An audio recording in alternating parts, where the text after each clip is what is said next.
اور پھر تیز رفتاری سے سائیکل چلاتا ہوا بلو جان کینین کی انٹرنس تک پہنچ گیا۔ وہاں سے اس کی پیدل ہائیک کا آغاز ہوا اور دن کے تقریباً 2:30 بجے تک ایرون کینین کے 7 میل اندر تک جا چکا تھا۔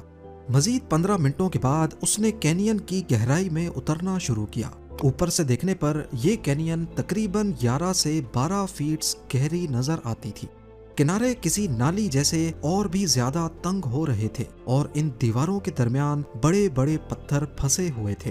ایرون بہت احتیاط سے پتھروں پر ایک ایک قدم رکھتے ہوئے نیچے اترنے لگا۔ آگے اسے ایک بس کے ٹائر کی سائز جتنا پتھر پھنسا ہوا ملا۔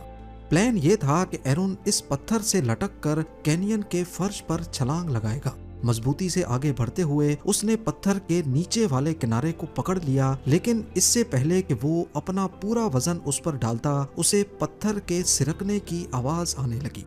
وہ فوراً سمجھ گیا کہ پتھر ہل رہا ہے اور اپنے ہاتھ چھوڑ کر کینین کے فرش پر سیدھا کود گیا۔ اس کی لینڈنگ تھوڑی سوچ سے زیادہ سخت تھی، لیکن وہ بنا کسی چوٹ کے کینین میں اتر چکا تھا۔ پر اگلے ہی لمحے وہی پتھر کھسک کر سیدھا ایرون کے رائٹ ہاتھ پر آ گرا۔ اگلے کئی منٹوں تک گھبرایا ہوا خوف زدہ ایرون تکلیف کی شدت سے اونچی اونچی چلاتا رہا اور اپنے بازو کو آزاد کرانے کی کوشش کرتا رہا، مگر کچھ دیر کے بعد اس پر یہ سچائی واضح ہونے لگی کہ یہ کام اتنا آسان نہیں ہے۔ خود کو تھوڑا سا تسلی دینے کے لیے اس نے اپنے بیگ سے جلدی جلدی پانی کی بوتل نکالی اور بچے ہوئے 1 لیٹر پانی کا بڑا حصہ 3 گھنٹوں میں ہی پی گیا۔ لیکن عین اس وقت اسے یہ احساس ہوا کہ وہ نہ جانے کتنی دیر تک یہاں پھنسا رہنے والا ہے۔ اب اسے بچے ہوئے پانی کو احتیاط سے استعمال کرنا ہوگا۔ اپنے حواس کو تھوڑا سنبھالنے کے بعد ایرون اپنے بازو کو نکالنے کا طریقہ سوچنے لگا، جو ابھی سے خون کی سرکولیشن ختم ہونے کی وجہ سے نیلا پڑ چکا تھا۔ اگر جلد ہی کچھ نہ کیا تو ہاتھ ضائع بھی ہو سکتا ہے۔ سب سے پہلے ایرون نے اپنا سارا سامان نکالا اور دیکھا کہ کون کون سی چیزیں اسے وہاں سے نکالنے میں مدد دے سکتی ہیں۔ اس کے پاس کوئی سیل فون نہیں تھا، جس کا مطلب کسی کو مدد کے لیے نہیں بلایا جا سکتا۔ اس کے بیگ سے سی ڈی پلیئر، کچھ بیٹریز، ایک کیمرہ، ایک ہیڈ لیمپ، کچھ رسیاں، پولیز اور ایک ملٹی ٹول ڈیوائس نکلی۔ مزید سامان دیکھ کر اس نے اندازہ لگایا کہ اس کے پاس صرف 3 ہی قابل غور راستے تھے۔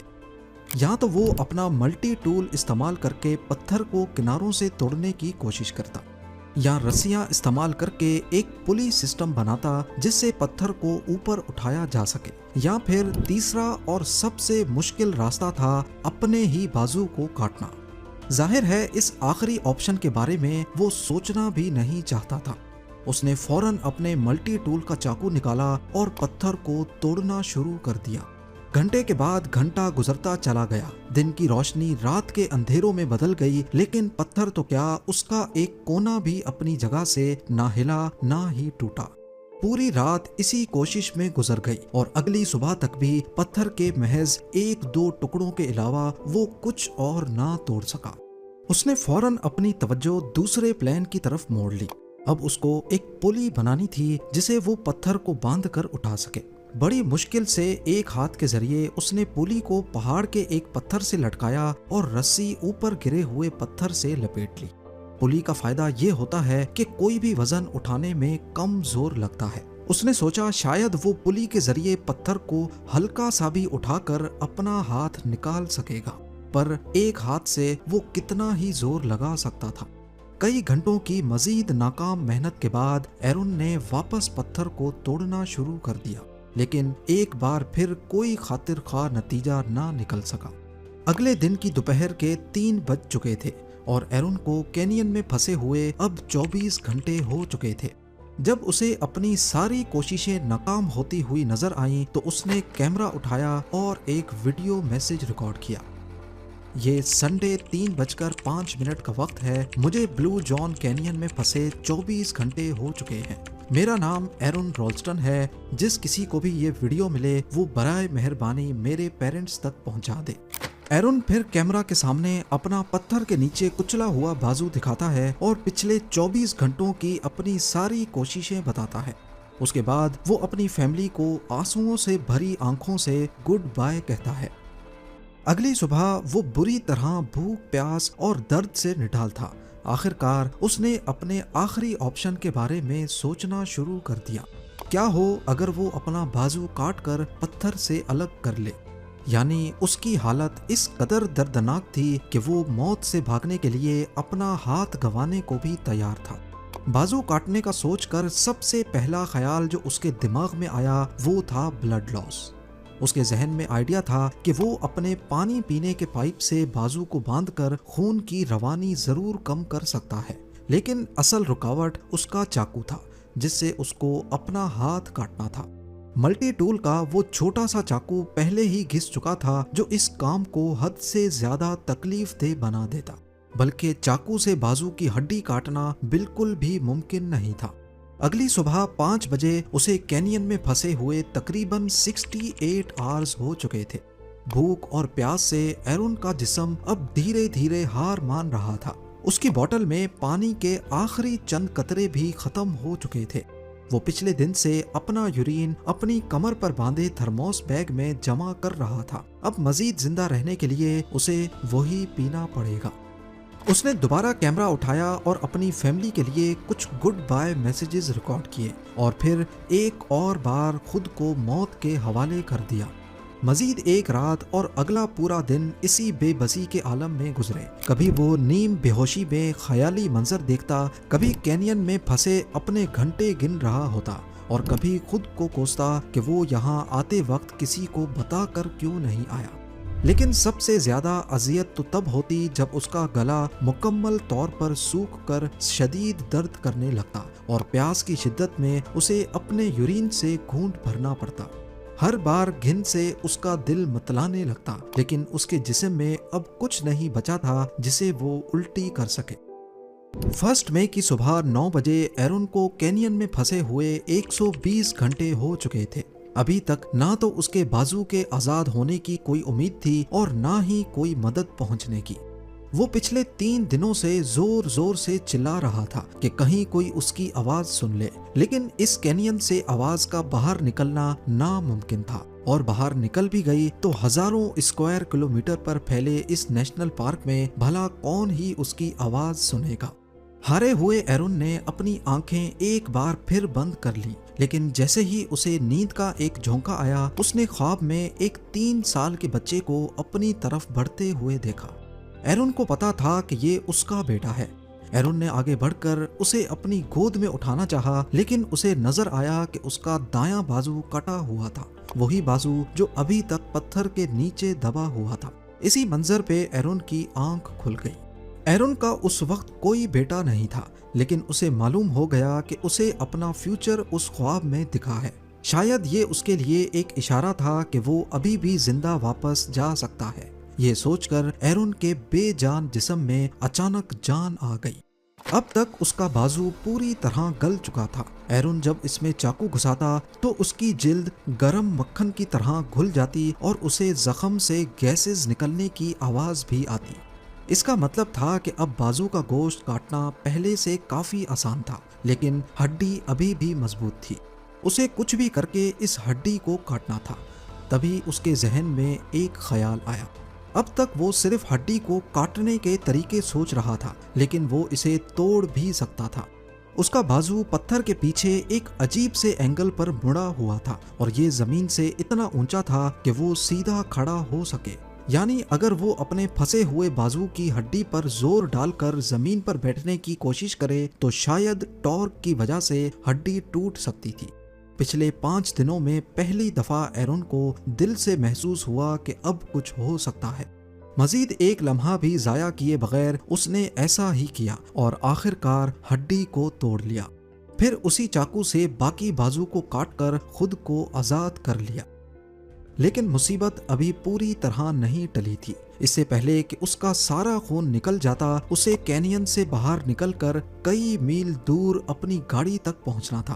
تھکا ہارا کمزور ایرون صرف ایک ہاتھ کے سہارے کینین کی اونچی نیچی دیواروں پر پتھروں کو پار کرتا ہوا آخر کار وہاں سے باہر نکل گیا۔